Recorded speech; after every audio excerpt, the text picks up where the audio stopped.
Bien, bonsoir à toutes et à tous. On se retrouve donc pour la dernière table ronde de cette journée sur le thème médias, engagement et opinion.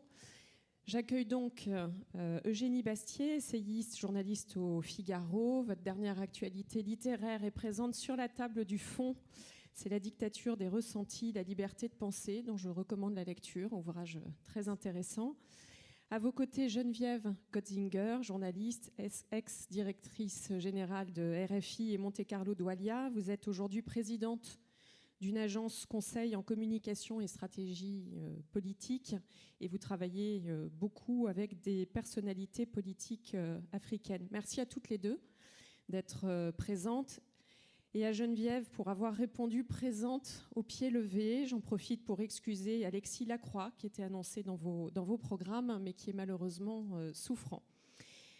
Alors notre table ronde s'articule autour de 3 mots dont les interactions sont multiples, inscrits dans une sorte de triangle dynamique qui est traversé par des influences, des dialogues réciproques. Les médias peuvent influer sur l'engagement et l'opinion publique. L'engagement peut, lui, être un moteur de transformation des médias et de l'opinion.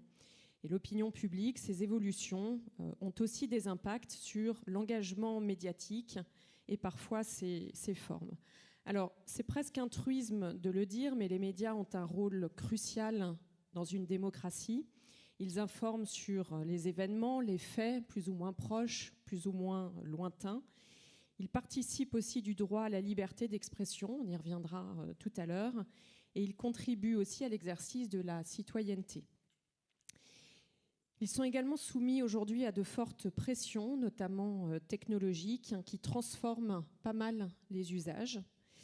Et les journalistes et les médias ne sont dès lors plus le seul fournisseur d'informations, ce qui redistribue les cartes. Alors notre sujet est multidimensionnel, on pourrait facilement y passer toute la soirée, mais il a fallu faire des choix sur les thèmes à aborder. Je vous propose d'aller en éclairer quelques-uns qui traversent aujourd'hui le débat public. Alors peut-être pour démarrer, j'avais envie de vous entendre, Eugénie et Geneviève, sur comment vous vous définissez, de quel point de vue vous parlez. Un peu à la mode « D'où parles-tu, camarade ?» Quelle est la place de l'engagement dans le métier de journaliste que vous exercez? Est-ce que c'est un préalable? Est-ce que c'est une résultante? Est-ce que vous pouvez nous éclairer avant qu'on rentre pleinement dans les sujets? Bon, alors je suis moins journaliste aujourd'hui puisque j'exerce une activité de conseil en stratégie politique et de communication.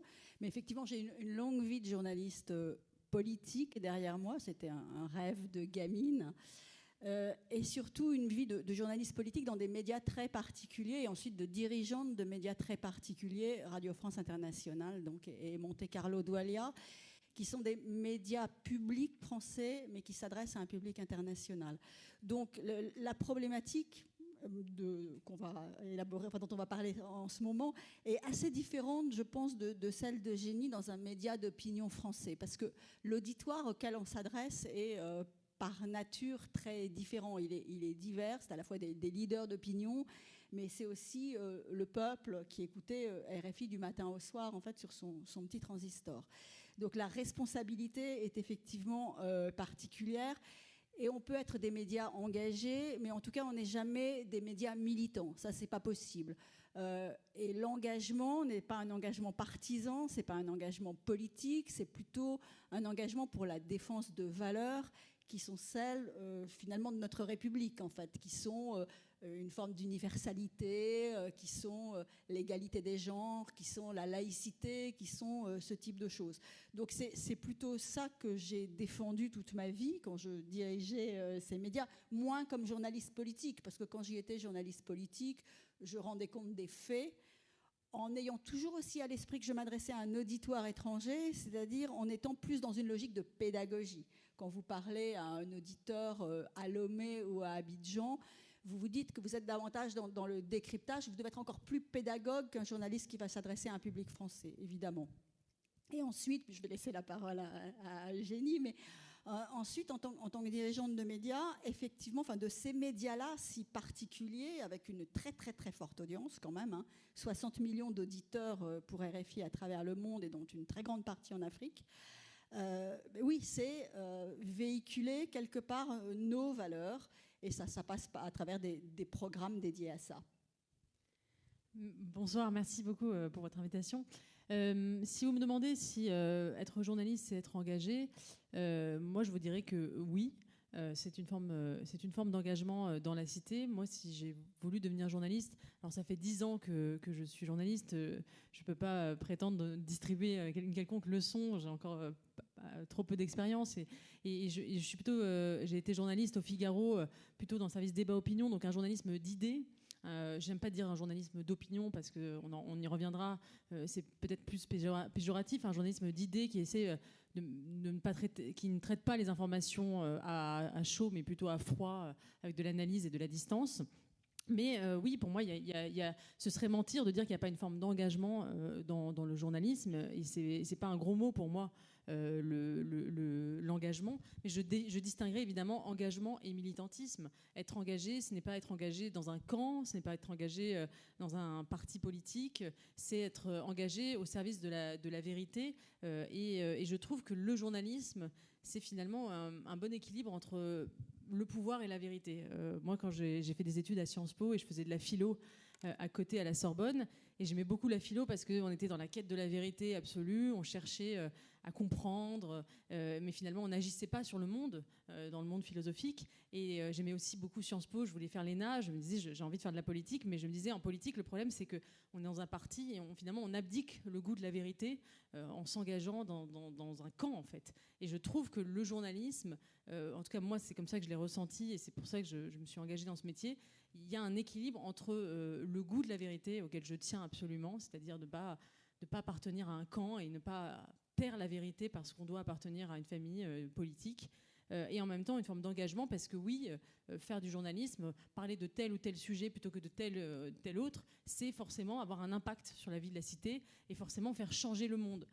Et je pense que c'est pas un gros mot. Et bien souvent d'ailleurs, des médias qui se disent désengagés ou qui abdiquent refusent cette étiquette d'engagement, en réalité le sont véritablement beaucoup plus qu'on ne le croit. Moi, j'assume une part d'engagement, mais je dis, voilà, c'est un engagement qui n'est pas du militantisme et je reste évidemment très attachée à l'honnêteté intellectuelle. Je préfère d'ailleurs parler d'honnêteté intellectuelle que d'objectivité journalistique, car on va peut-être y revenir. Je ne crois pas vraiment qu'on puisse être totalement objectif. Alors justement, sur ce sujet de l'objectivité journalistique, Françoise de Goyer disait sur ce sujet que le rôle des médias, c'est de porter des idées, c'est de porter des convictions et d'aider à la conscientisation. Cette objectivité, elle existe. Est-ce qu'un journaliste peut être neutre et est-ce que la neutralité et l'objectivité sont la même chose ? Moi, je crois que je n'aime pas le terme objectivité parce que je crois que justement les journalistes sont des êtres de chair et que ce sont des subjectivités qui ont une histoire particulière, qui ont lu certains livres, qui ont vécu certaines choses, qui ont un passé particulier. Et ce ne sont pas des robots. Si on veut l'objectivité absolue, il faut demander à ChatGPT, ce sera d'ailleurs peut-être le cas bientôt. Et d'ailleurs, on pourrait questionner l'objectivité même de ChatGPT, puisqu'il y a des biais dans la collecte des données, etc. Mais ce que je veux dire, c'est qu'à partir du moment où on a des êtres humains, on a des subjectivités, des regards. Pour moi, le journaliste, c'est un regard sur le monde. Et un regard, il est forcément subjectif, incarné. Il ne peut pas être totalement désengagé, objectif, neutre. Vous l'avez dit en introduction, d'où parles-tu, camarade ? Un journaliste parle toujours d'un point de vue, quelque part. Simplement, ça ne veut pas dire, évidemment, de tomber dans un relativisme en disant il y a autant de vérité que de journalistes. Le journaliste est celui qui va aller chercher une vérité, chercher des faits, s'appuyer sur des faits. Ça me paraît absolument indéniable. Mais je me méfie des grands discours en objectivité. On a un fameux journal de référence qui s'appelle Le Monde et qui, soi-disant, est le journal de l'objectivité absolue. On peut questionner aussi ses biais partisans.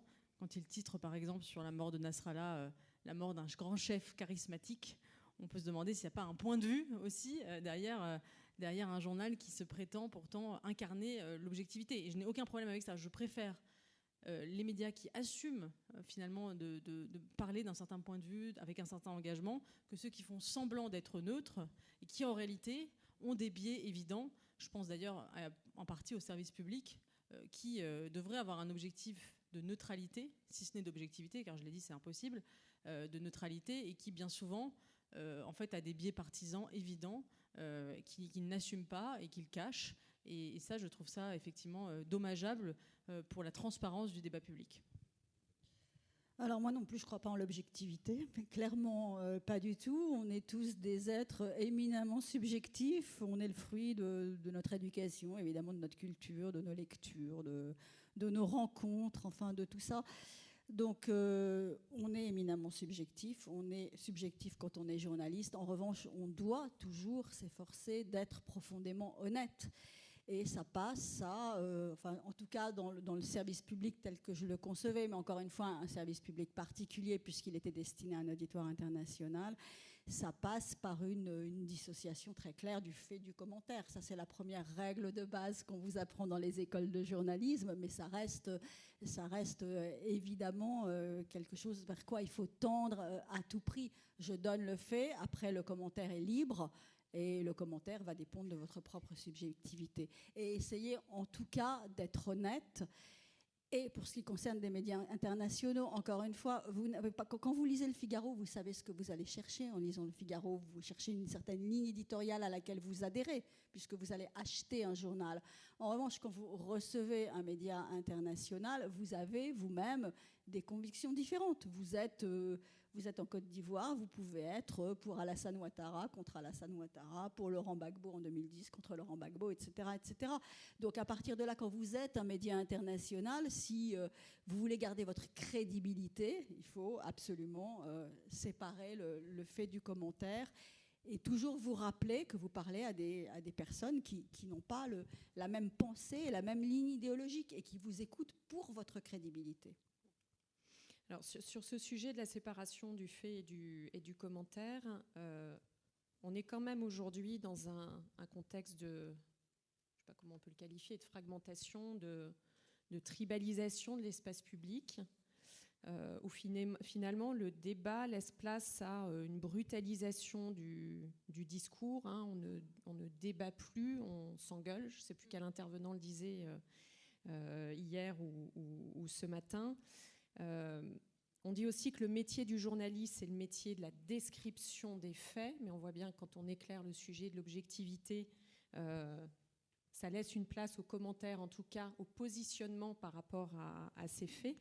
Quelle est la responsabilité des médias aujourd'hui sur cette brutalisation du débat et sur cette tribalisation ? Ouais, alors c'est une vaste question. Je pense qu'il y a deux problèmes aujourd'hui. Il y a un problème d'abord le problème que chacun a ses propres faits. En fait, il y a vraiment un cloisonnement de la sensibilité, de la subjectivité. Je parlais de la subjectivité tout à l'heure du journaliste, mais là, on entre dans un véritable subjectivisme. C'est ce que j'ai appelé dans mon livre sur l'expression dictature des ressentis, c'est-à-dire que chacun finalement vit enfermé dans sa propre bulle de sens, d'opinion, et ne peut plus se mettre à la place de l'autre. C'est le défaut totalement d'empathie, et je crois que c'est vraiment une pente aujourd'hui très très compliquée qui rend difficile le métier de journaliste. Et donc chacun vit avec ses propres faits. Et on le voit, on a de plus en plus de mal à se mettre d'accord sur qu'est-ce qui constitue un terreau de compréhension du monde commun, et même sur l'existence même de faits. J'en veux pour preuve, par exemple, si vous dites est-ce que la Terre est plate ou pas, bon, là vous pouvez dire, là il y a des faits. Oui ou non, vrai ou faux, on connaît la réponse. Mais il y a des faits qui sont plus compliqués à catégoriser. Je pense par exemple à la question en ce moment du conflit israélo-palestinien. Certains vont dire le fait c'est que Israël se défend, d'autres vont dire le fait est que c'est un génocide. Et on voit que c'est des querelles de sens qui n'ont aucun point commun et aucun terrain d'entente. Chacun vit dans sa bulle, et chacun va d'ailleurs regarder des médias qui vont amplifier ce sentiment, cette croyance, et il n'y a plus de terrain d'échange commun, et je trouve ça très, très problématique. Mais il y a d'autres sujets, comme par exemple la question de l'immigration. On n'est même pas d'accord, avant même de débattre Est-ce que l'immigration, c'est bien ou mal? On n'est même pas d'accord sur les faits. C'est-à-dire que certains vont vous dire, en fait, il n'y a pas d'immigration en France, c'est comme avant, il n'y a pas eu d'augmentation. Et d'autres vont vous dire, non, regardez les chiffres, si, il y a une augmentation, il n'y a jamais eu autant d'immigration. Donc on n'est même pas capable d'avoir un constat avant même d'avoir une opinion, un débat d'opinion sur est-ce qu'il faut limiter ou pas l'immigration. On n'est même pas d'accord sur le constat. Et ça se multiplie sur tous les sujets. Et c'est extrêmement difficile d'y répondre. Et je crois que c'est un écosystème dont les journalistes ne sont pas forcément responsables, dont ils sont partie prenante. Je disais dans mon livre « La dictature des ressentis », le problème, c'est qu'on est basculé. Ce qui fondait le débat démocratique tel qu'il avait été conçu au moment des Lumières, puis tout le long du XXe siècle, c'est un débat qui reposait justement sur le livre, sur l'écrit, le fait de la circulation de textes. Aujourd'hui, nous ne sommes plus dans le monde de l'écrit, nous sommes dans le monde de l'image. Nous ne sommes plus dans le monde de la lenteur, nous sommes dans le monde de l'immédiateté. Nous ne sommes plus dans le règne de la longueur, nous sommes dans le règne de l'extrait. Nous ne sommes plus dans l'abstraction des généralités, nous sommes dans le témoignage, moi, je, me too. Et nous ne sommes plus dans le règne de la raison, nous sommes dans celui de l'émotion. Et tout ça rend extrêmement difficile, je pense, l'exercice du débat démocratique, exercice du métier de journaliste.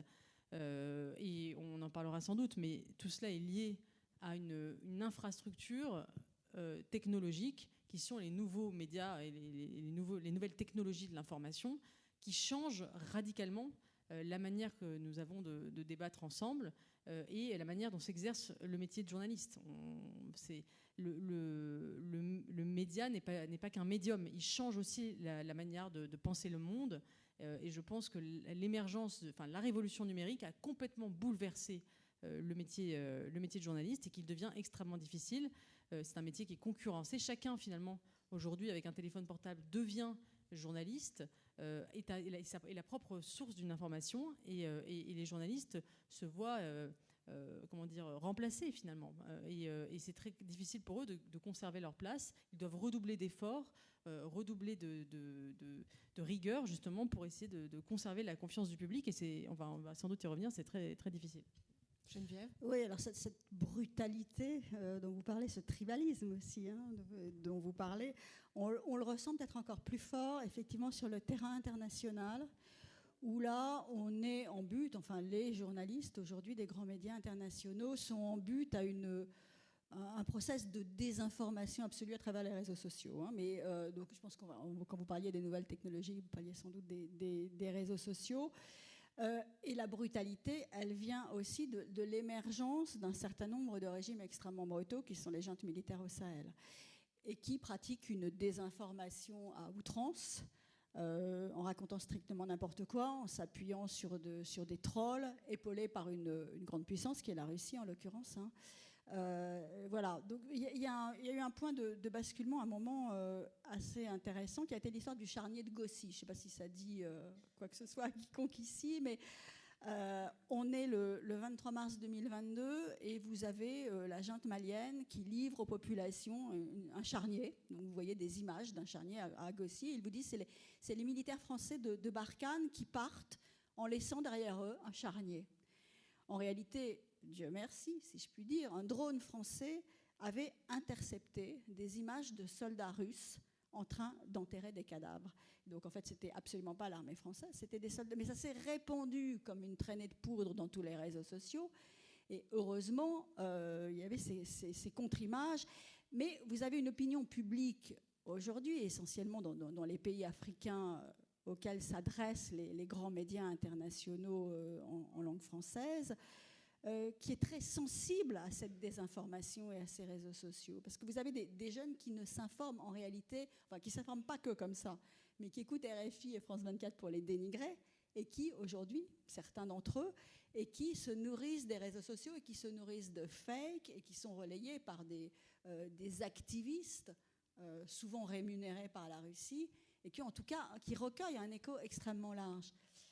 Et ce qui est grave, si on parle de valeurs et si on en revient à l'idée d'engagement, c'est que ces activistes très puissants relayent des contre-valeurs par rapport aux nôtres. C'est-à-dire que l'Afrique est aujourd'hui secoués par des mouvements néo-panafricanistes qui n'ont rien à voir avec les panafricanistes des débuts de l'histoire, des indépendances ou des années suivant les indépendances, ou des années des conférences nationales où ils réclamaient le multipartisme, ce qui était évidemment totalement légitime.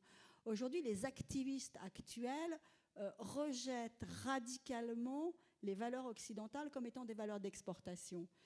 Donc, à l'époque, c'était « on veut, nous aussi, avoir droit, au même droit que vous, au droit de vote, à la liberté, à l'indépendance, aux valeurs des Lumières. » Aujourd'hui, c'est on rejette les valeurs des Lumières parce qu'elles viennent de chez vous, donc on n'en veut plus. Et ça, c'est extrêmement grave. Et les médias internationaux sont aussi confrontés à ça aujourd'hui. Eugénie, vous voulez réagir? Oui, en fait, je voulais réagir au mot engagement parce que, en fait, on pourrait jouer sur la polysémie du mot engagement. Aujourd'hui, engagement sur les réseaux sociaux, c'est la manière dont on compte le nombre de clics. Un temps de clics sur Twitter, il a eu X millions d'engagements. Un tweet a eu X millions d'engagements. Quand on y réfléchit, c'est une manière aussi de... L'engagement, c'est quoi? C'est cliquer. Et qu'est-ce qui fait de l'engagement aujourd'hui sur les réseaux sociaux? C'est certainement pas la vérité. C'est la colère, c'est l'indignation, c'est la haine, c'est l'appel à la violence. Et je crois qu'on ne réalise pas forcément dans quel monde on est en train de basculer. Je lisais pour le Figaro, puisque je chronique toutes les semaines un livre dans le Figaro, et la semaine dernière, j'ai chroniqué le livre de Yuval Harari, l'historien israélien, qui publie un livre qui s'appelle Nexus, et qui justement s'interroge sur la mutation des réseaux d'information du paléolithique jusqu'à nos jours, et comment ça change radicalement notre rapport au monde. Et il expliquait il rappelait qu'en 2014-2016, en Birmanie, lors du massacre des Rohingyas, Facebook, ça a été prouvé par une commission d'enquête, a joué un rôle déterminant dans le massacre des Rohingyas en Birmanie entre 2014 et 2016, tout simplement parce que les algorithmes de Facebook avaient donné la prime au contenu haineux plutôt qu'au contenu qui appelait à la paix dans le pays, et ça avait eu un impact terrible de mobilisation. Et pourquoi ces algorithmes avaient ça? Pas parce que Facebook avait engagé, enfin, leur avait dit de faire ça, ou parce qu'ils étaient méchants. Les algorithmes ne sont pas méchants. Simplement, ils avaient remarqué, et comme ce sont des robots qui sont... Leur objectif, c'est on leur donne comme objectif d'augmenter les contenus et le nombre de vues. Ils avaient remarqué que les contenus qui marchaient le mieux étaient les contenus appelant à la haine. Donc, automatiquement, les robots sont mis à relayer de plus en plus les contenus appelant à la haine. Et vous pouvez regarder un discours de paix, et derrière, on vous mettait un discours de haine, parce que c'est ça qui marchait. Et Harari dit, c'est peut-être la première fois dans l'histoire qu'une machine a d'elle-même provoqué un embrasement de violence. C'est quand même assez vertigineux quand on y pense. Et il rappelle et c'est très intéressant, parce qu'il rappelle que on avait une vision très optimiste de la révolution de l'information. Reagan, en 1989, faisait un grand discours en disant « L'information est l'oxygène de la démocratie et le mur de Berlin va tomber, la puce numérique va finalement nous rendre tous libres et la révolution numérique, en connectant les gens, va aboutir à une société plus démocratique, plus libre, avec davantage de transparence. » Aujourd'hui, on en est bien loin. Au contraire, on se rend compte que justement, il y a une tyrannie numérique qui peut se mettre en œuvre. Et Harari rappelle que la révolution de l'imprimerie, c'était la même chose. Gutenberg, on dit effectivement, ça a provoqué l'humanisme, la Renaissance, la mise en relation des savants d'Europe, mais la révolution de l'imprimerie, ça a aussi provoqué la chasse aux sorcières. Parce que c'est le moment où on a pu imprimer des manuels pour chasser les sorcières plus efficacement, et notamment le livre Le marteau des sorcières, c'était un best-seller au moment de la Renaissance, et c'est là où on a industrialisé la chasse aux sorcières grâce à l'imprimerie.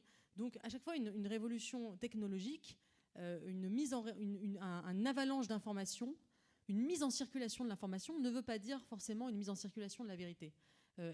Quand l'imprimerie a commencé à décoller, ça a aussi été des complots qui ont pu être imprimés et diffusés. Et pareil pour les médias de masse au XXe siècle. La démocratie a été créée grâce aux médias de masse, la démocratie moderne, que sont les journaux, la radio et puis la télévision. Mais ça a aussi provoqué les totalitarismes qui sont emparés de ces technologies. Aujourd'hui, la révolution numérique permet énormément de choses, permet des choses bénéfiques, mais c'est aussi un vertige de se dire si les journaux et la radio ont pu provoquer le nazisme et le communisme et le stalinisme, qu'est-ce que va provoquer l'IA? Si elle tombe dans de mauvaises mains, qu'est-ce que la face obscure de l'intelligence artificielle et de la révolution numérique pourrait provoquer? Parce qu'on est vraiment dans un vertige. Et sachant que la grande différence entre le livre, la radio, la télévision et les algorithmes, c'est que les algorithmes réfléchissent par eux-mêmes, pensent par eux-mêmes, produisent de l'information par eux-mêmes. Ils ne sont pas simplement des vecteurs. Et là, on bascule dans quelque chose de vertigineux et on ne pourra peut-être pas demain faire la différence entre une information produite par un humain, par un journaliste, et une information produite par un ordinateur, par un algorithme. Et ça nous laisse face à effectivement des problématiques, à mon avis, majeures, qui sont très très loin, je trouve, des enjeux qu'on développe aujourd'hui en France sur les médias. Sont-ils trop à droite, sont-ils trop à gauche? Je pense que le vrai sujet, il est là. C'est qu'est-ce que va donner demain un monde où on ne fera plus la différence entre des robots et des journalistes. Est-ce qu'il y aurait une façon de sortir alors par des leviers d'engagement de cette tyrannie numérique? C'est-à-dire comment on sort de ces logiques d'enfermement? Je pense par exemple, si on se tourne du côté de l'opinion publique, on voit des groupes aujourd'hui qui développent du fact-checking, donc la capacité à vérifier de l'information pour essayer d'éclairer des débats. Donc ça, c'est un exemple. Mais voilà, est-ce qu'il y aurait des formes d'engagement du côté des médias traditionnels ou du côté de l'opinion publique pour lutter contre cette tyrannie du numérique? Les médias traditionnels, enfin un certain nombre d'entre eux, et pour ceux pour lesquels j'ai travaillé, effectivement, le faisaient et continuent à le faire. Développer des programmes d'apprentissage à destination des auditeurs ou des téléspectateurs de la distinction entre l'information réelle et la désinformation. Il y avait un programme à France 24 qui doit exister toujours, d'ailleurs, qui s'appelle Info Intox, qui expliquait aux téléspectateurs comment, à partir d'une image sur un réseau social, retrouver la source réelle, etc.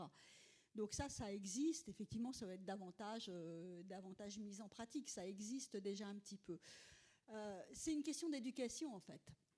Et le problème, c'est que vous avez souvent des populations qui sont aujourd'hui peu éduquées, qui n'ont pas les moyens de décrypter la réalité et qui peuvent se retrouver victimes des pires actions de désinformation. Le journaliste qui avait mis au point ce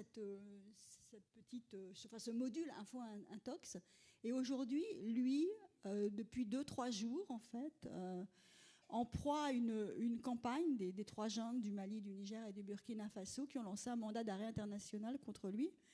Il s'appelle Wassim Nasr, c'est un journaliste qui est un grand spécialiste des réseaux djihadistes. Il les connaît très bien et il donne des informations. Tous les jours, il donne des informations, des faits, mais juste des faits. Il est d'une neutralité, évidemment, parce que derrière, c'est des morts, derrière, c'est des parties de territoire qui sont, au fil des jours, conquises par les djihadistes sur ces juntes militaires qui s'avèrent totalement incapables de résister à cette lame de fond.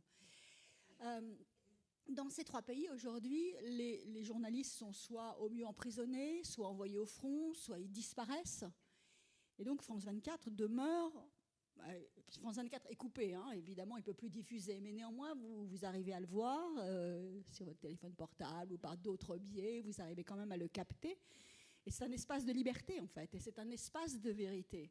Mais évidemment, pour des régimes qui ne survivent que par l'omerta sur l'information, c'est juste quelque chose de terrible. Ça les empêche de tourner en rond et de mentir à leur population.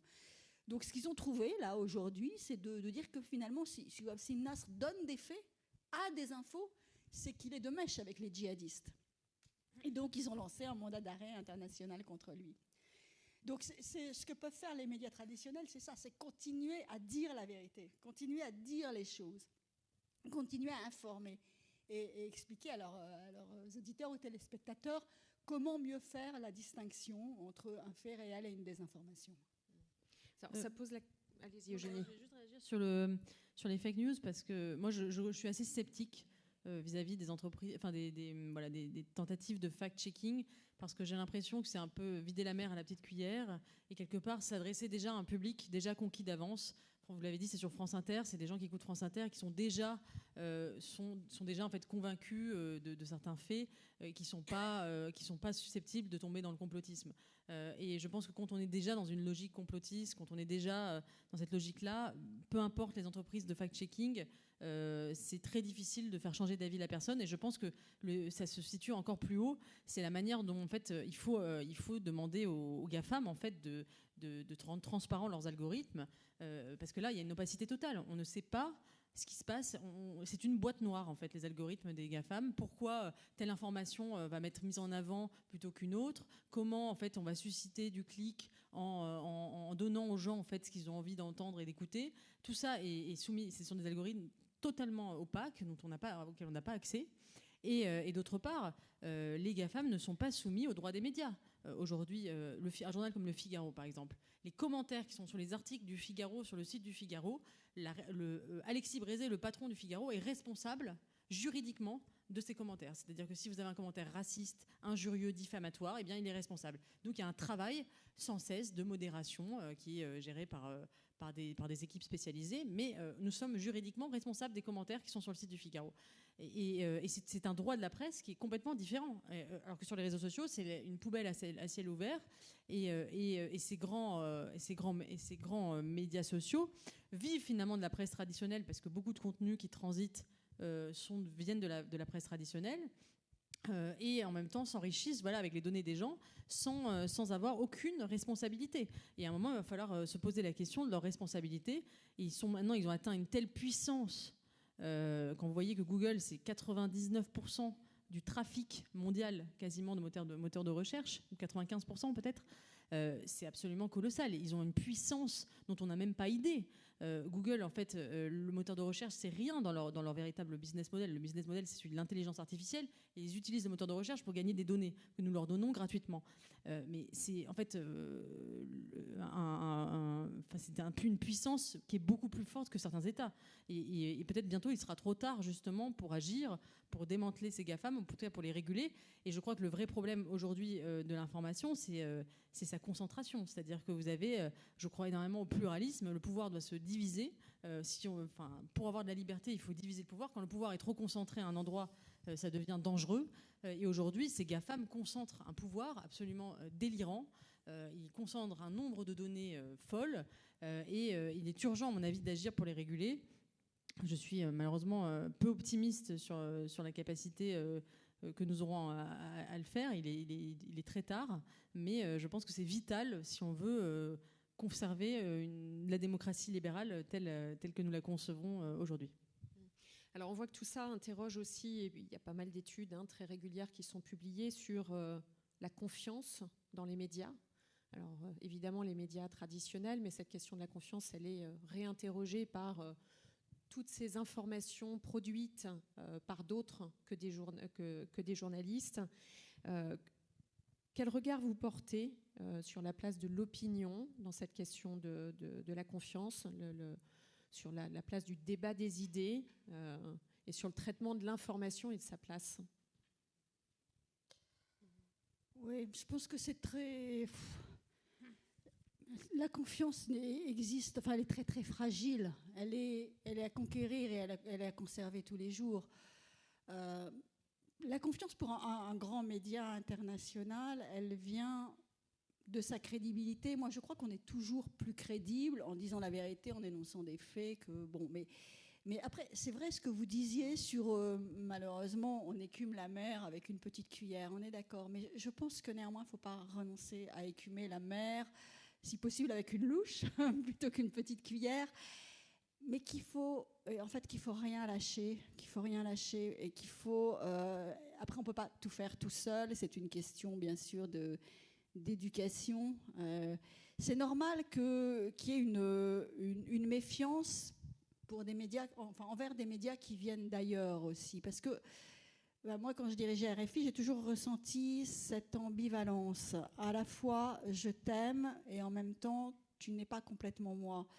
Mais je t'écoute parce que j'ai confiance en toi. Donc la confiance était là. Aujourd'hui, cette confiance est peut-être amoindrie par une désinformation féroce et une capacité de désinformation toujours plus grande induite par les réseaux sociaux. On est d'accord là-dessus. Mais moi, je crois quand même que... la vérité, le professionnalisme, la vérité des faits, finalement, je crois que le bien triomphe du mal. Voilà, je suis peut-être un peu idiote, un peu naïve, mais je crois qu'à un moment, on arrive à expliquer les choses, on arrive à restaurer ce lien de confiance. En tout cas, il n'est jamais complètement perdu. Il faut continuer à écoper effectivement la mer avec sa louche. Il faut renoncer à rien, il faut expliquer, il faut dire les faits, il faut déconstruire la désinformation. Mais à chaque instant, il faut tenir bon sur ses valeurs. C'est quand même essentiel. Expliquer que non, dire que l'égalité entre un homme et une femme, c'est pas du néocolonialisme, mais vraiment pas du tout. Que la laïcité, c'est plutôt une liberté qu'autre chose. Ça ne t'oblige pas à pas croire. Si tu veux croire, tu crois ce que tu veux. Mais en revanche, ça te permet d'être libre de croire ou pas croire. Et voilà. Et que ça, c'est valable pour tout être humain sur cette planète. C'est justement parce que tu n'es pas néocolonialiste que tu estimes que c'est bon pour l'autre, pour ton auditeur ou ton téléspectateur ailleurs dans le monde à qui tu t'adresses. C'est que tu estimes qu'il est l'égal de toi et que donc il a droit, comme toi, à l'universalité de ses valeurs. C'est essentiel. Et pour moi, il ne faut pas transiger là-dessus. Donc oui, on écope la mer avec une louche. Allez, pas une petite cuillère, concédez-moi ça. Avec une louche, mais il faut continuer d'écoper. Génie. Oui, alors, est-ce que la vérité finit toujours par triompher de l'erreur ? Ça peut être une question de philo. Je crois que l'expérience du communisme, qui a duré plus de 70 ans, nous montre que la fabrique du mensonge, quand elle est généralisée à tous les étages, peut durer un certain temps et que ça peut être très difficile et très long de déconstruire une bulle mensongère. Quand le mensonge est installé, et on le voit aujourd'hui, la Chine, par exemple, est en train de devenir une dictature numérique est complètement coupée du reste du monde et de l'information et des médias du monde entier. C'est-à-dire qu'ils ont leurs propres médias, ils ont leurs propres réseaux sociaux. Et d'ailleurs, on va sans doute arriver peut-être dans un monde, contrairement au mirage de la mondialisation et de la libre circulation de l'information, on va probablement arriver avec un monde avec des nouveaux blocs où chacun aura ses réseaux Internet, l'Occident d'un côté, la Chine de l'autre, l'Afrique d'un côté, et probablement qu'on ne pourra peut-être même pas communiquer les uns avec les autres, en tout cas si par des systèmes concurrents, mais disons la majorité des gens vivront comme ça avec des réseaux différents. Et c'est vraiment ce qui dessine, et peut-être dans des bulles de mensonges qui dureront, qui marcheront, avec un rapport au monde et au réel totalement différent. Mais je voudrais revenir sur la question de la confiance, et peut-être recentrer le débat sur la France. Oui, aujourd'hui en France, on le voit, il y a une crise de défiance envers les médias. Mais je pense aussi que cette défiance, elle était due aussi à aussi une forme de bulle médiatique qui fait que 99% des médias pensaient la même chose pendant très longtemps. Et vous aviez, en France, 99% des médias qui étaient de gauche et il y avait très peu de médias de droite. Et ce déséquilibre, il a créé une immense frustration. Aujourd'hui, on attaque beaucoup la chaîne CNews à laquelle je participe en disant voilà, c'est une chaîne d'extrême droite, etc. etc. Et c'est une chaîne qui rencontre un succès populaire parce que je pense qu'elle a pris une place médiatiquement qui était inoccupée. Parce qu'il y avait son succès et l'index est indexé sur un vide. Un vide qui fait qu'il y avait une espèce d'unanimisme médiatique. Et les médias sont aussi responsables de cette défiance qu'ils ont suscitée en ne parlant pas de certains sujets, pour ne pas faire le jeu d'eux, par idéologie, en taisant, par exemple, les sujets liés à l'immigration, à l'islam, et à ces sujets, à l'insécurité, à ces sujets qui fâchent. C'est vrai, je ne dis pas que c'est le cas aujourd'hui. Aujourd'hui, je pense qu'au contraire, on arrive à un nouveau pluralisme médiatique. Mais pendant longtemps, c'est vrai, certains sujets ont été mis de côté et ça a créé une énorme défiance. Et c'est d'ailleurs toujours le cas sur le service public, à mon sens, qui reste aujourd'hui très orienté idéologiquement à gauche, alors qu'il est payé par les impôts de tous les Français. Et c'est un véritable scandale, à mon sens. Et je pense que cette défiance, c'est une crise profonde et que c'est le résultat aussi de médias déconnectés de l'opinion des citoyens, de ce que pensaient les citoyens. C'est pas qu'en France. Aux États-Unis, vous aviez 99% des médias qui étaient contre Trump, alors qu'il a gagné la présidentielle. Et ça posait une question, qu'on aime ou pas Trump. Était-il normal que l'ensemble des médias américains, hormis Fox News, fassent campagne contre lui ? Ça posait un problème démocratique. Et je pense que moi, c'est sain en démocratie d'avoir des médias qui pensent différemment, qui incarnent différentes facettes de la société, différents points de vue. Et je pense qu'on ne doit pas avoir peur de ça. Et aujourd'hui, je m'inquiète, moi, d'une forme de régression de la liberté d'expression qui voudrait justement, parce qu'il y a eu cette libération de la parole, la remettre un coup de pression et refermer le débat. Je pense que c'est sain, au contraire que ces points de vue s'expriment. Et je crois d'ailleurs que j'en parlais tout à l'heure, je pense que c'est vraiment pas le sujet. Aujourd'hui, ceux qui disent le problème des médias, c'est CNews. C'est vraiment regarder la paille quand la poutre, c'est vraiment les réseaux sociaux, les GAFAM et la manière dont ils sont en train de changer notre rapport au monde. On va s'inquiéter d'un petit dérapage d'un journaliste sur CNews, alors que sur les réseaux sociaux, vous avez des torrents de boue et de mensonges qui se déversent, mais par millions, sur TikTok, à notre jeunesse. C'est absolument lunaire, en fait, et complètement déconnecté des enjeux contemporains vraiment pressants pour nos médias. Geneviève, vous voulez réagir? Pas tout à fait. Moi, je voulais compléter ce que j'avais dit en fait sur la confiance pour un média international public. Alors, les médias de service public internationaux, je récuse ce que vous dites hein, sur l'ancrage idéologique. Ils sont ni de gauche ni de droite. Il y a vraiment des journalistes de toute sensibilité à Radio France Internationale et France 24, ainsi qu'à Monte Carlo Doualiya. Non, c'est très difficile pour des auditeurs dans un certain nombre, ou des téléspectateurs dans un certain nombre de pays de comprendre que vous êtes un média public, de service public, mais que vous n'êtes pas la voix de la France. Et ça, c'est vrai que les médias publics, dans un certain nombre de pays, sont des médias qui sont les relais du gouvernement et qui ne sont pas des espaces de liberté. Or, en fait, RFI, comme France 24, n'est pas la voix du Quai d'Orsay. D'ailleurs, le Quai d'Orsay le regrette peut-être. Mais ce ne sont pas la voix du Quai d'Orsay. Mais en revanche, quand vous êtes un auditeur à Dakar, à Abidjan, à Lomé, vous ne le comprenez pas forcément. Cette distinction n'est pas évidente. Donc, quelquefois, quand vous entendez, là je viens de le voir, hier ou avant-hier encore, Robert Bourgi, ça je cherche son prénom, hein, vient de sortir un bouquin soi-disant de révélation sur les valises de billets à toute la classe politique française, etc. Tout le monde pense aujourd'hui, alors il raconte aujourd'hui que la présidentielle de 2010 avait été gagnée par Laurent Gbagbo et pas par Alassane Ouattara. En 2010, il a dit l'inverse. 2010-2011, il a dit l'inverse.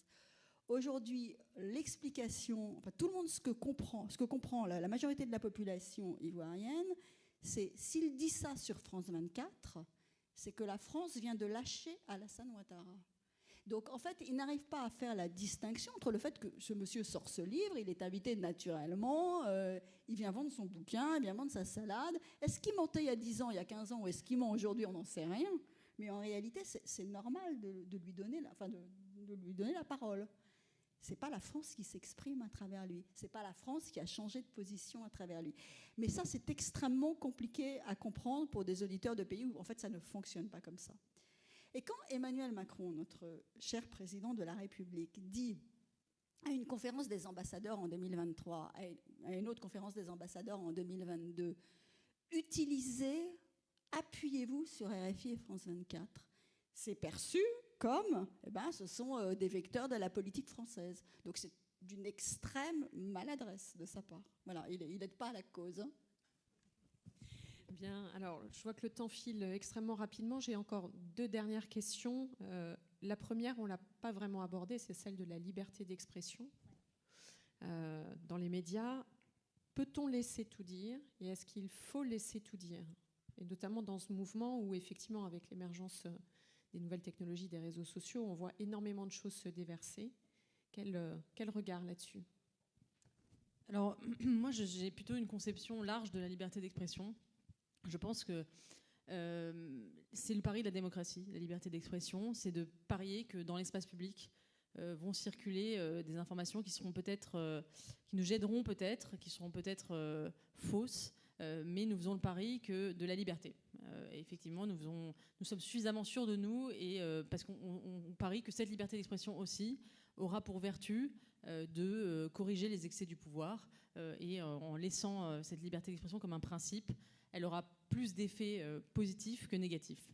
Je continue de croire à ce pari, même si je le disais, je pense que la question des réseaux sociaux rebat la donne, mais je ne veux pas qu'on bascule dans la dictature parce que justement on aurait trop peur de cette révolution numérique. Je pense qu'il faut tenir bon, je pense qu'il faut défendre cette liberté d'expression.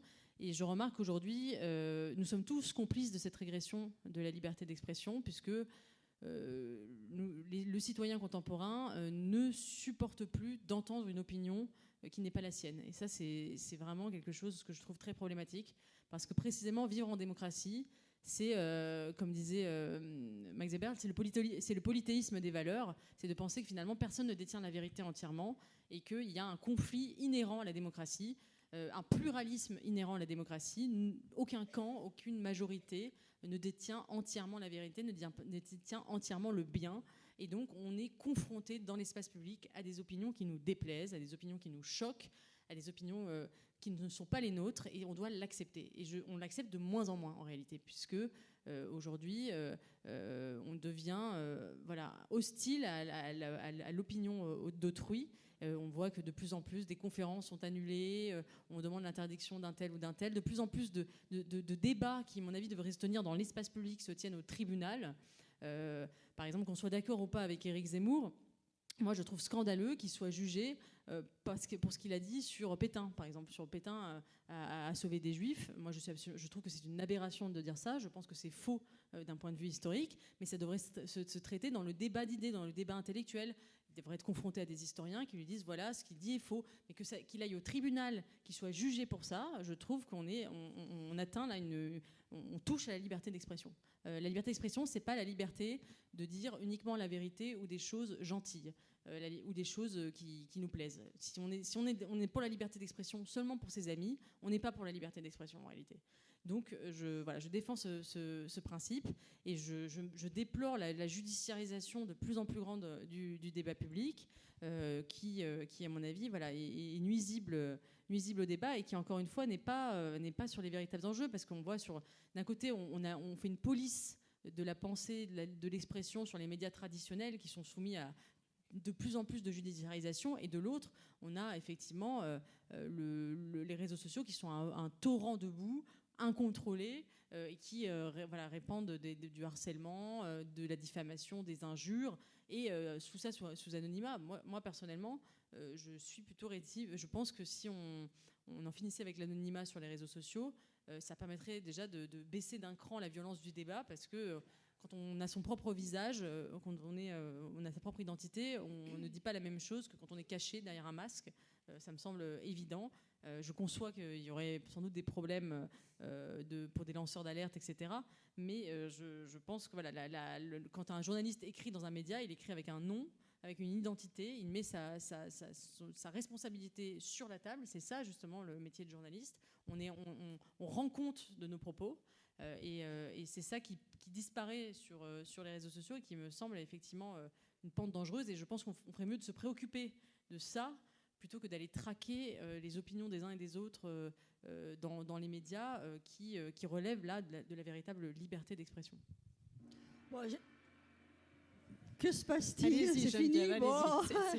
Non, mais j'ai pas grand-chose à ajouter, parce que je suis vraiment d'accord avec ce que vient de dire Eugénie sur ce point. Non, évidemment, il ne faut pas judiciariser. Évidemment, la pluralité des idées, des points de vue, c'est ce qui fait notre richesse, c'est ce qui fait notre liberté, c'est ce qui fait notre pays aussi, c'est ce qui fait notre identité, enfin cette capacité normalement à débattre, à s'étriper aussi, pourquoi pas. Donc oui, évidemment, la liberté d'expression, on ne peut pas être contre. Enfin, en tout cas, moi, je suis d'accord à 100% avec tout ce que vous avez dit sur ce point. Alors, avant de passer la parole à la salle, moi, j'adore les antonymes, et celui de l'engagement, c'est celui du désengagement. Est-ce que le désengagement d'un média pour un sujet est un engagement ? Bien sûr, moi je pense que le fait de choisir certains sujets plutôt que d'autres est évidemment une manière d'avoir une opinion. Parce qu'on dit évidemment, il y a les faits et les opinions, mais on choisit parmi la multitude de faits certains faits plutôt que d'autres. Et quand on choisit de mettre en valeur certains faits plutôt que d'autres, on a une ligne éditoriale. Voilà. Par exemple, sur le service public français, on donne une prime qui est d'ailleurs dans une charte, une prime obligatoire aux sujets liés à l'écologie. Mais par exemple, les sujets liés à l'immigration et à l'insécurité sont complètement mis de côté. Alors on est passé d'une forme de déni en disant, enfin, finalement, ces sujets, on faisait l'apologie du multiculturalisme, on n'en parle pas. Voilà, c'est une manière, pour moi, de nier une partie du réel en n'en parlant pas. Donc on ne dit pas un faux discours, mais on refuse d'en parler, ce qui est une manière aussi, pour moi, de mettre de côté certains sujets et d'avoir une opinion, de ne pas en parler. Et pour revenir sur le mot désengagement, dernier mot peut-être, ce qui est très intéressant aujourd'hui, c'est qu'il y a une forme de désengagement aussi des médias, c'est-à-dire que les gens croulent tellement sur l'information avec la virtualisation du monde, les réseaux sociaux et les smartphones, qu'il y a une forme de dégoût. Et on voit qu'il y a beaucoup de gens qui se désengagent des médias, qui ne regardent plus rien, qui coupent la radio, qui sortent des réseaux sociaux, qui se désengagent. Et je pense que c'est un phénomène qui va, à mon avis, s'accentuer dans les années qui viennent, une forme de retour de balancier, avec une telle overdose d'informations que des gens choisissent de faire sécession, en fait, et d'abandonner tout rapport aux médias.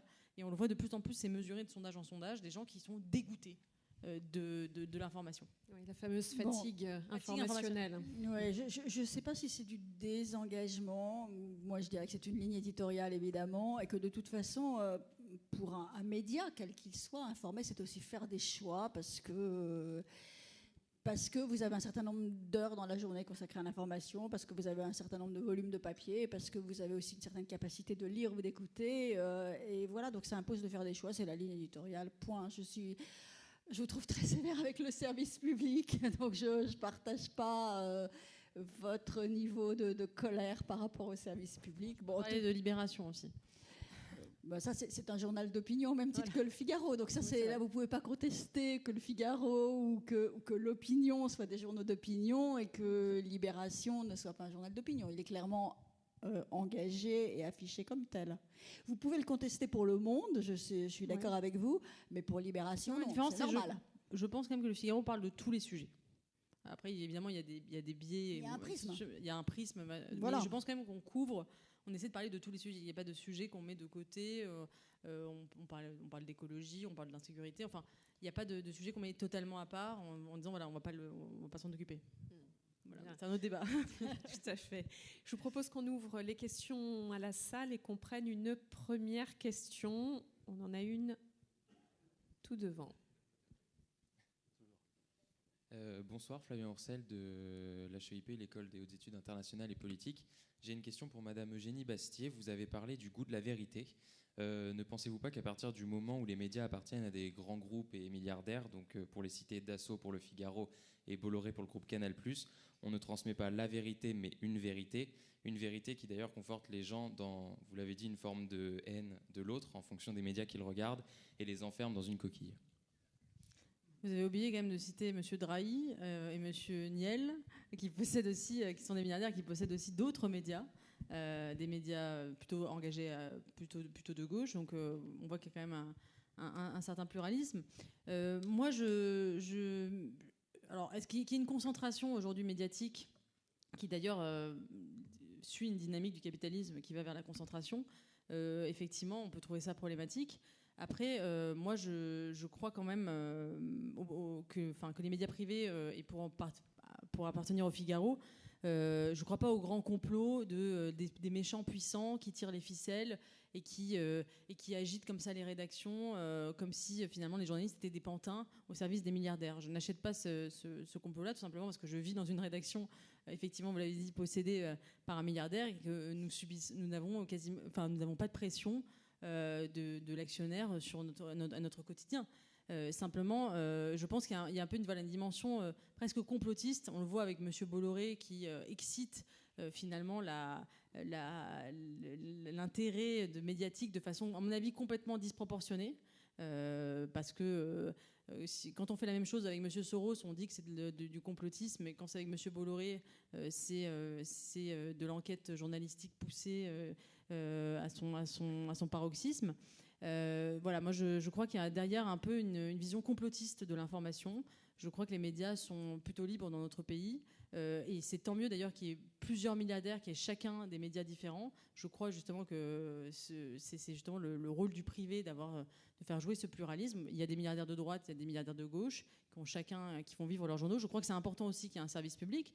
effectivement, parce qu'il y a une indépendance par rapport au monde des affaires qui est très importante si on veut enquêter justement sur ce monde des affaires. Donc moi, je ne suis pas du tout pour la suppression du service public. Je pense qu'il est très important pour ça, pour cette indépendance. Et c'est bien que les deux existent. Voilà. Après, on est un pays libre. Et je crois que les grandes fortunes ont le droit d'investir dans la presse, dans une presse qui d'ailleurs va très mal, qui ne rapporte pas d'argent. Et souvent, justement, c'est parce que la presse ne rapporte pas d'argent qu'elle a besoin justement de ces grandes fortunes pour survivre.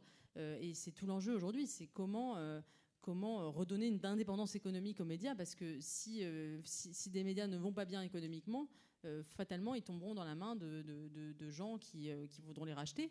Et je crois que l'enjeu, c'est de retrouver des marges de manœuvre économiques pour les médias, mais on ne peut pas se plaindre dans un contexte effectivement difficile pour la presse que certaines grandes fortunes veuillent justement la subventionner en réalité, parce que ça ne rapporte pas beaucoup d'argent. Vous avez quelque chose à ajouter là-dessus? Non, pas vraiment, c'est une question pour vous, mais bon, non, vive les milliardaires, hein. Heureusement qu'il y a des milliardaires effectivement pour soutenir les médias à bout de bras. Vive le service public aussi, qui n'est pas à ce que dit Eugénie Bastier, en tout cas pas à ce point-là. Et en tout cas, pas pour le service public à l'international, pour lequel ça ne peut être que le service public, parce que très clairement, personne n'aurait les moyens d'investir pour des médias à l'international, et ils sont quand même essentiels pour véhiculer un certain nombre de valeurs auxquelles nous sommes tous attachés dans cette salle. Est-ce qu'il y a une autre question ?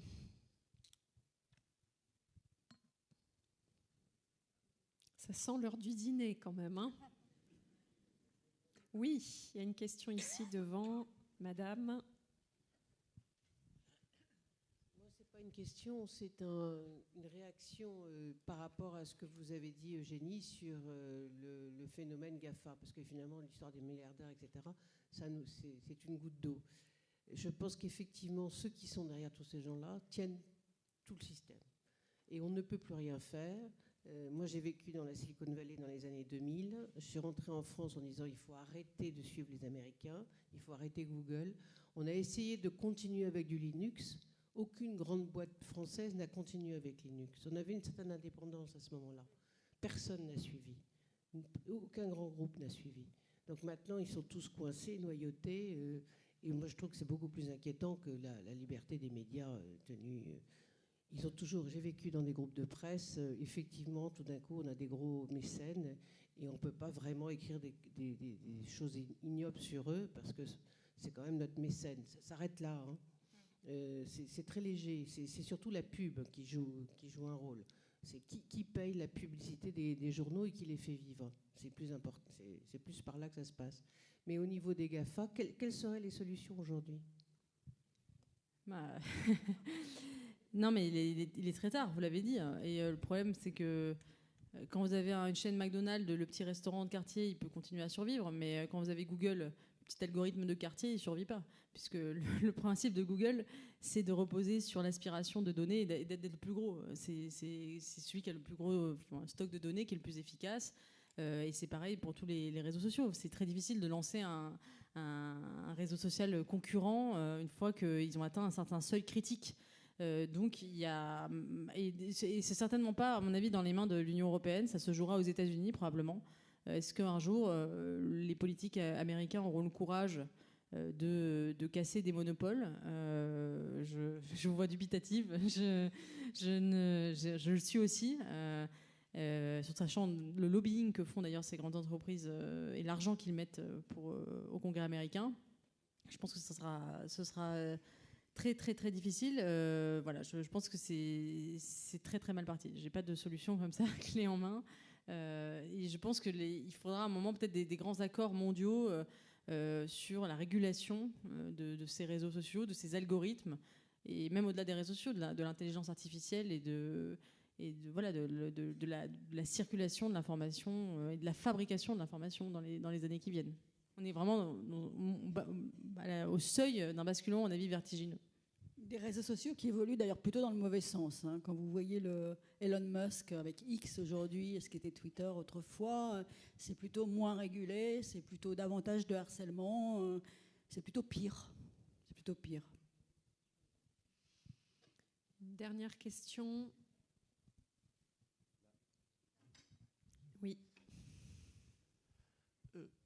Bonjour, Louis Garavalia de HEIP également. Il y a une nouvelle qui vient de tomber, c'est Trump qui menace de poursuivre Google en justice s'il est élu parce qu'il l'accuse de favoriser Kamala Harris dans les débats et le référencement. Je veux juste savoir ce que vous en pensiez toutes les deux. Est-ce que c'est vrai? Est-ce que c'est possible? Qu'est-ce qui peut aboutir? Je ne sais pas du tout. Alors, je n'étais pas au courant, mais ça ne m'étonne pas beaucoup, parce que maintenant, il y a une guerre en fait, entre les réseaux sociaux. Twitter, c'est la droite. Google, c'est accusé d'être de gauche. Facebook, Zuckerberg est entre les deux. Il a compris qu'au début, il était très démocrate, et maintenant, il essaie de séduire les républicains, parce qu'il a compris que le vent était en train de tourner. Et d'ailleurs, il a fait une communication très intéressante, Mark Zuckerberg, puisqu'il a dit qu'il avait regretté la manière dont Facebook avait géré l'information pendant la pandémie, notamment en qualifiant... en bannissant certains comptes de réseaux sociaux au nom de la lutte contre la désinformation, notamment le complotisme autour de l'épidémie. Il a dit qu'il était allé trop loin, que ça avait été arbitraire et que ça avait nui à la liberté d'expression. Et donc il a fait un peu un virage là-dessus. C'est vrai que le problème, c'est que c'est totalement arbitraire et opaque. C'est-à-dire qu'il y ait des règles, des limites à la liberté d'expression, qu'il y ait des règles précises de droit, ce qu'on a le droit de dire, ce qu'on n'a pas le droit de dire, sur les réseaux sociaux, pourquoi pas. Mais là, c'est juste que c'est décidé dans des bureaux dans la Silicon Valley qui vont avoir un écho... Enfin, ce sont des décisions qui sont prises en toute opacité par une poignée de personnes dans la Silicon Valley qui vont avoir un impact mondial, sans aucune transparence, sans aucune... Vous l'avez dit, ces algorithmes de Google, j'en sais rien s'ils favorisent Kamala Harris, mais en fait, on ne le sait pas, parce qu'ils ne sont pas publics, on ne sait pas effectivement qui les décide. Et donc ça pose un véritable problème démocratique. Parce qu'effectivement, si c'est vrai, j'en sais rien, encore une fois, vous imaginez l'impact qu'a d'un algorithme Google dans la manière dont est hiérarchisée l'information. Et c'est absolument inouï le pouvoir qu'on a donné effectivement à ces GAFAM qui ont une manière de hiérarchiser l'information, de mettre en avant certains sujets plutôt que d'autres. Et vous citiez Twitter, effectivement, mais voilà, Twitter, effectivement, Elon Musk est une personnalité très contestable et qui fait beaucoup de bruit et qui d'ailleurs se contredit beaucoup. Mais avant, Twitter était aussi dans l'autre sens. C'est pas la ligne politique que je mets en cause. Il avait été dans une ligne politique avec une opacité aussi qui était critiquable. Oui, enfin, moi je suis beaucoup sur X, parce que là pour un engagement personnel sur un certain nombre de causes en Afrique, et je vois la manière dont je suis aujourd'hui harcelée depuis que ça a été repris par Elon Musk. Je vois le type d'injures que je me prends dans la figure que je ne me prenais pas autrefois. Voilà, et mes combats sont juste pour la démocratie et contre les juntes militaires. Bien, Génie Bastier, Geneviève Gontiger, merci beaucoup pour cette conférence.